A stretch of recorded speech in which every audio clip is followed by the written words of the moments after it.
Okay, let's talk about it. That silent war that's raging in offices everywhere. Yeah, I'm talking about the great email etiquette debate. From the dreaded reply all to those sneaky read receipts, we're going to try to navigate the minefield that is your inbox. Get a load of this number, 120. Plus, that, according to research, is the average number of emails a professional gets hit with every single day. I mean, it's no wonder our inboxes have become a major source of stress and, let's be honest, a lot of miscommunication. So, how in the world do we tame all that chaos? Well, for today's explainer, we're going to frame this whole thing as a debate. And our guide, our expert through this minefield, is Adrienne Barker. She's the founder of Professional Global Etiquette, and she's an absolute pro at navigating these tricky communication waters. And believe me, she calls it a minefield for a very good reason. Think about it. Every click, every single reply, every time you CC someone, that's a potential step on a landmine. You could be setting off some serious miscommunication or professional drama. Okay, so at the very heart of this whole debate, you've got two big competing philosophies.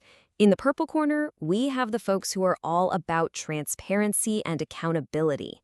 And then, in the red corner, you've got the people fighting for privacy and efficiency. Let's see how these two sides clash, shall we? So, where does this clash actually happen? Well, let's start with the digital tools themselves. You know, the ones we use, and let's be real, often misuse, every single day. First up, the infamous reads receipt. Oh yeah, we're going there. Is it a genuinely helpful tool? You know, something that gives you that confirmation you need? Or is it basically just digital surveillance pretending to be professional? And here's where you really see the tension. Team Purple, they argue it's all about accountability. You need to know that critical contract or that urgent deadline was actually seen. But then Team Red fires right back, saying it just creates this intense, unspoken pressure to reply right now. It turns communication, which should be flexible, into a total real-time stress test. All right, next up, the one button that has probably caused more collective groans in offices around the world than any other. You guessed it, reply all. So, what is it? A vital tool for keeping everyone in the loop? Or is it just an engine for mass annoyance? The purple philosophy, all about transparency, says, hey, reply all is essential, for keeping the whole team on the same page with group decisions. But the red philosophy, the one focused on efficiency, points to a reality we have all lived through. It just clogs your inbox with dozens and dozens of thanks and got it messages that really only the original sender needed to see. And now for maybe the most political tools in the entire email arsenal, the CC and the BCC. So what's the deal here? Are we using them for genuine transparency, or are we just playing office politics? From the purple perspective, CCing your manager is just about professional inclusion. It's a simple, effective way to keep stakeholders in the loop. But from the red perspective, it can feel a lot like professional intimidation. That passive-aggressive move to escalate an issue or put on some serious pressure. So, yeah, it's pretty clear this isn't just about the tools themselves, right? This whole debate gets way more complicated once you start layering in the human stuff, like culture, power dynamics, and even the tech we're using every day. And this is such a great illustration of the global challenge.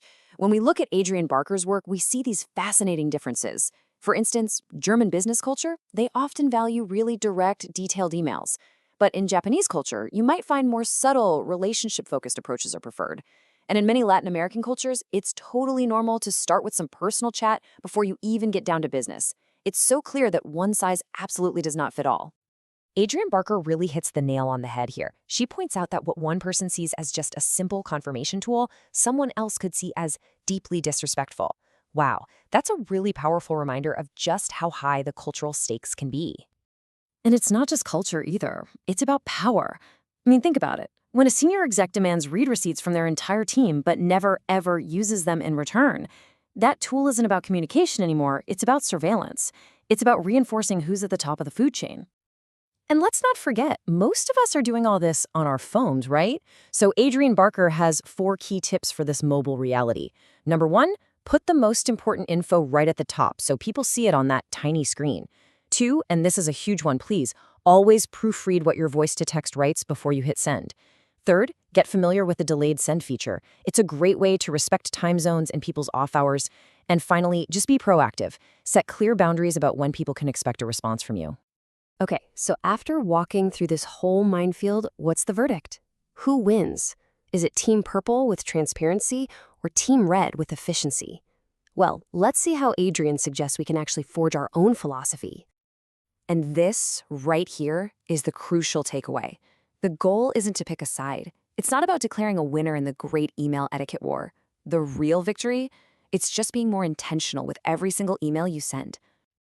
But what does being intentional actually mean? Well, Adrian Barker has a term for it: intentional communication. It's really just the practice of consciously choosing your email style, your tools, your tone, based on the context, the culture, and your relationship with the person you're writing to. It's about thinking instead of just falling back on your old habits. And this whole powerful framework, this idea for being more thoughtful and effective in our communication, it comes directly from the amazing expertise of Adrian Barker. It's really the foundation of everything she does at Professional Global Etiquette.